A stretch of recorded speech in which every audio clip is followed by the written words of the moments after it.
Welcome back, everyone, to Torah Today Ministries in our continuing series called Sage Advice, where we provide some brief introductions to the great Torah geniuses, the sages of Judaism, and some of their works.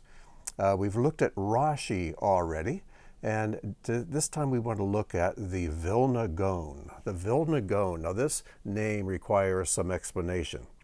This gentleman's real name is Rabbi Eliyahu or Elijah ben Solomon or Shlomo Zalman. But the Vilna Gaon, this title comes from this. The word Gaon means genius, sometimes sage, but generally a genius. And this man certainly was a genius. And he lived in Vilna, which is in modern-day Lithuania. And he goes by the nickname the Gra, or Hagra, the Gra. Where does Gra come from? Well, the G comes from Gaon, R from Rabbi, and the A for Eliyahu. And I know this is an A, that's an E. It's too complicated to get into right now, but the Hebrew letter that begins the word Eliyahu is an Aleph. It's often translated as an A. So anyways, the Gra, the Gaon Rabbi Eliyahu of Vilna. Now, the reason I'm introducing him so early in this series is just to give you an example of how great these geniuses were, and of all of them that we will look at in this series, by far, the Vilna Gaon was the greatest of them all. He was incredibly intelligent. If you want to get an idea of how wise Solomon was, I think you can look at this man and begin to get a little bit of appreciation for just how intelligent a human being can be. A few biographical facts. The Gaon lived from 1720 to 1797, and he was born and lived most all of his life and is buried in Vilnius, which is in Lithuania. And his works are comprised of commentaries on the entire Tanakh. Tanakh, of course, means the Torah, the Nevi'im, the Ketuvim, or the Hebrew scriptures. And he also provided annotations to almost every ancient rabbinic text, Jewish text that there is. And you will even find his remarks in modern printings of the Talmud, where he annotated and added his comments in. He was incredibly brilliant, and his influence is felt everywhere in Judaism. Here are some facts about his life and accomplishments. He had the entire Tanakh memorized by age 4. When I was 4 years old, I was learning the words to This Little Light of Mine. When the Vilna Gaon was 4, he had the entire Hebrew scriptures memorized in Hebrew. Let that sink in for just a moment. Most children can't even read by age 4, but he's accomplished. He's an accomplished scholar by age 4. By age 10, he no longer had teachers. None could be found who could teach him. When I was age 10, I didn't think I needed teachers, but that just showed how ignorant I was. But by the time the Vilna Gaon was 10, there were no teachers who knew more than he did. So he was just self-taught from age 10 on. By age 11, he had memorized the entire Babylonian Talmud. Now, if you think memorizing the Bible is an accomplishment, memorizing the Talmud is a monumental accomplishment. To give you an idea how big the Babylonian Talmud is, it is comprised of 2,711 double-sided pages, large pages in small print. And a page of Talmud, one side is page A and the other side is page B. So you have page 27A, page 27B. And people who study Talmud study one double-sided page per day, 7 days a week. And if you stay in this schedule, it'll take you about 7.5 years to get all the way through the Talmud, just to read it and study it. He memorized it. The Babylonian Talmud contains almost, just a little shy of 2 million words. 2 million words. This is twice as many words as William Shakespeare wrote. And by age 11, the Vilna Gaon had it all memorized. Not only that, but there's another Talmud. This is the Babylonian Talmud, but there's also the Talmud Yerushalmi, the Jerusalem Talmud. He memorized that as well. I'm not sure how old he was when he memorized it, but he also memorized it and commented upon it heavily.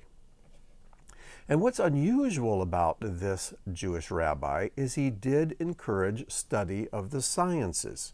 When he was 8 years old, he developed a deep interest in astronomy and studied astronomy. And I have a little anecdote to read to you later on about that. And let me just read it to you now. It says here that when the Vilna Gaon was passing through Berlin, the center of academic enlightenment, the Gaon was a Shabbat guest at the home of the Jewish community's wealthiest and most respected communal leader, Rabbi Yaakov Zvi of Berlin. A Gentile neighbor who was a leading professor and head of Berlin's 3 universities, inquired about all the commotion that the Jews were making in their preparations to welcome the Gaon. Rabbi Yaakov Zvi replied that a great genius was to be hosted in his house, who was a master of all the sciences as well as being a holy man and great Torah sage. The Gaon arrived on Friday afternoon to a palatial estate that was teeming with all the Torah scholars of Berlin. All of these men had been invited to the Shabbat meal so that they could hear the Gaon's Torah insights and exchange dialogue with him. Upon witnessing the jubilation of the crowd and the great honor that they were awarding this Jew, the professor, the neighbor of Rabbi Zvi, approached Rabbi Yaakov and expressed his desire to converse with the Gaon about scientific matters.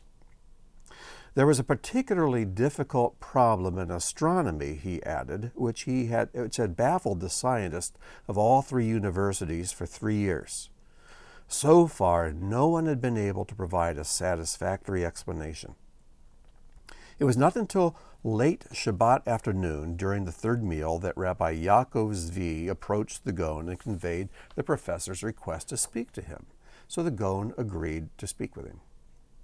The professor arrived just as the Shabbat ended and the Havdalah ceremonies performed. With the aid of an interpreter, he presented his question to the sage. In response, the Gaon proceeded to draw a number of diagrams and notations related to the question. Along with these, he presented a lengthy explanation. The professor was overjoyed with what he heard, expressed his profound thanks, and took his leave. As Rabbi Yaakov Zvi escorted him down the stairs and to the door, the professor, his face radiant with awe, exclaimed, "Do not think that this guest of yours is of the human species. He is an angel of God who is at home in the farthest reaches of the heavens. With just a few words, he has opened my eyes and given me the solution to a problem which I was convinced could not be solved." And that very night, this professor, it goes on to explain, awakened his colleagues from the 3 universities to lay out the solution to them. And they wanted to go back in the morning and thank the Gaon for his assistance in this sticky astronomical problem, but he'd already left. And one of the things that matches the Gaon's intelligence was his great humility.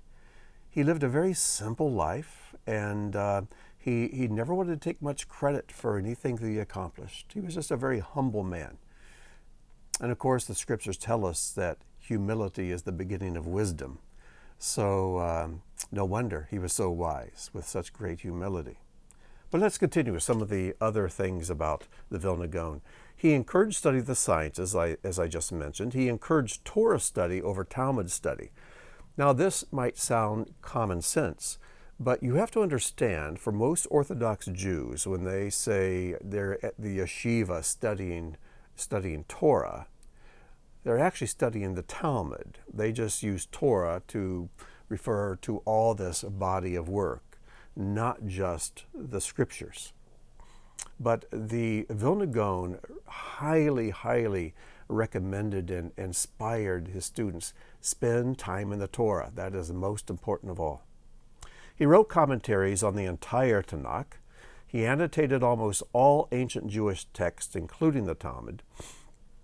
And he was fascinated by the story of Joseph, especially there in Genesis 45:3, where Joseph reveals himself to his brothers. Now, you know the story. Jacob had 12 sons, and he loved Joseph, his wife Rachel's son, most of all, and gave him the coat of many colors, and the brothers were jealous, so they sold him into slavery, and Joseph arrived in Egypt, and Jacob thought he had been killed by wild animals, and years pass, 20-some years pass. A famine comes to Egypt. The brothers go down to Egypt to get food, and you know the story. And it was during the 7 years of horrible famine when Joseph, who is providing food to all of Egypt and to the surrounding countries, he was the savior of the known world at that time. His brothers come to him. They see Joseph, but he's speaking Egyptian. They haven't seen him in a couple of decades, and he looks Egyptian. So it never even occurs to them that this could be their lost brother Joseph, who they assumed was dead. And after some tests that Joseph performs to make sure that his brothers' hearts have changed and repented, he puts everyone else out of the house. He calls his brothers around and he says, Ani Yosef, I am Joseph. Does my father still live? The Vilna Gaon was fascinated by the story of Joseph, and especially this passage where Joseph reveals himself to his brothers. Now, one of the reasons he was so fascinated is because, and you may be aware of this, in Judaism there's a tradition that there will be two Messiahs, not just one. And the reason for this is they look at the prophecies about the Messiah and they see one set of prophecies that describe a Messiah coming who will ride in on a horse. He'll be a military victor. He will come in as king. He will drive out the enemies of Israel. He will bring peace on earth and rule on his throne from Jerusalem. And he's a conquering king. They refer to him as Mashiach ben David, Messiah, son of David, who was a king. But they also see another set of prophecies that describe a Messiah coming who rides humbly on a donkey, who isn't revered by his people, and who suffers, and who is rejected, and who dies. And they base this on Isaiah 53 and many other places. So they call this Messiah Mashiach ben Yosef, because Joseph also was rejected by his brothers and unrecognized by them. And so the Vilna Gaon was fascinated, and he taught that the Messiah, son of Joseph, must come first, then later Messiah, son of David. Now we know that Messiah, son of Joseph, Messiah, son of David are the same Messiah. It's Yeshua HaMashiach, who came once to suffer and die, but he returns and he comes back on the horse and is a military conqueror to establish peace on earth. So it's one Messiah coming at two different times. Now, the Vilna Gaon did not write anything concerning his insights and his fascination with Joseph, but he did teach his students. This is one of the things about the Vilna Gaon, though he wrote commentaries and annotations. He did not write many just independent books just on his thoughts and studies and other things, but he liked to teach his students rather than write things down. And his teachings that he did on Joseph, he spent a lot of time teaching these things to his students, but he told them, I do not want you to print any of this or publish any of these teachings until after my death. So after the Vilna Gaon died, his grandnephew, whose name is Rabbi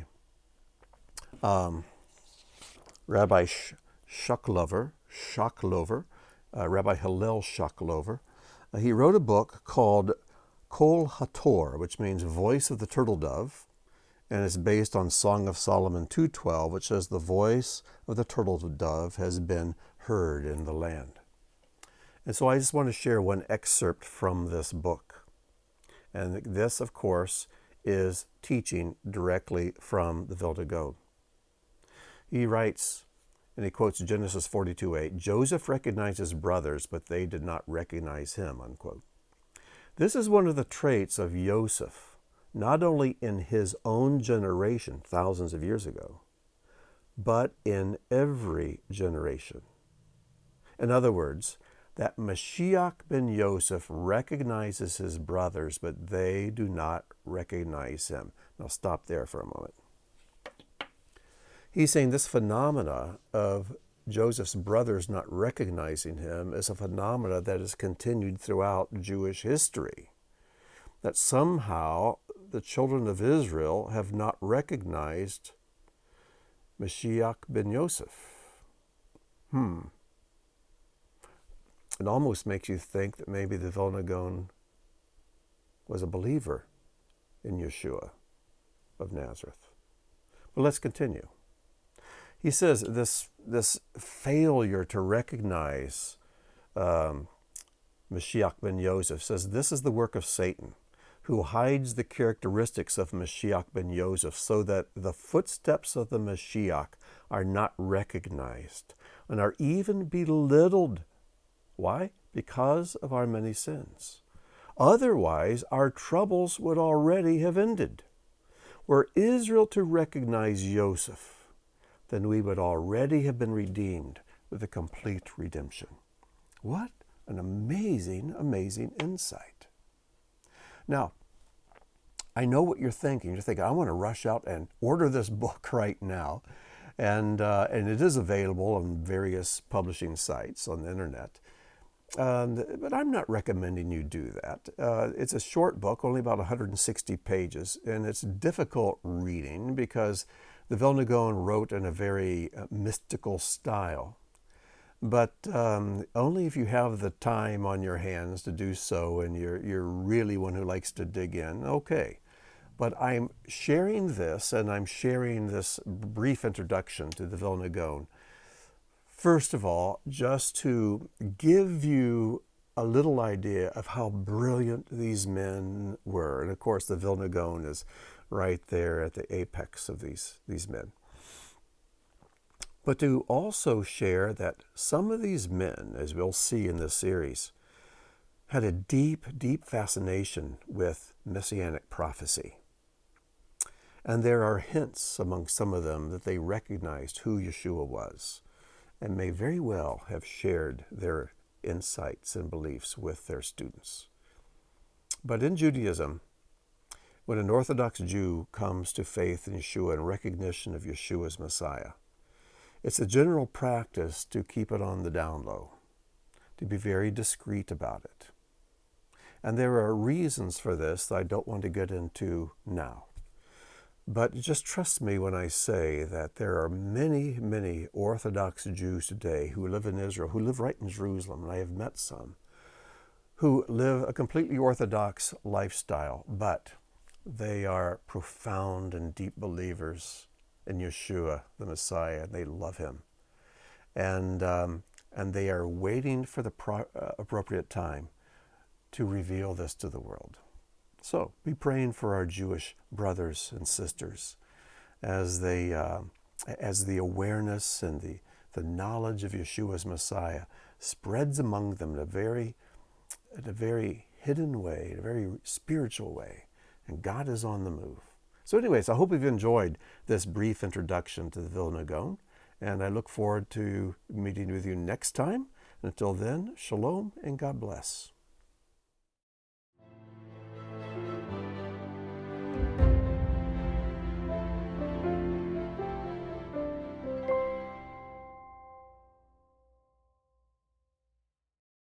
That's all I have to say.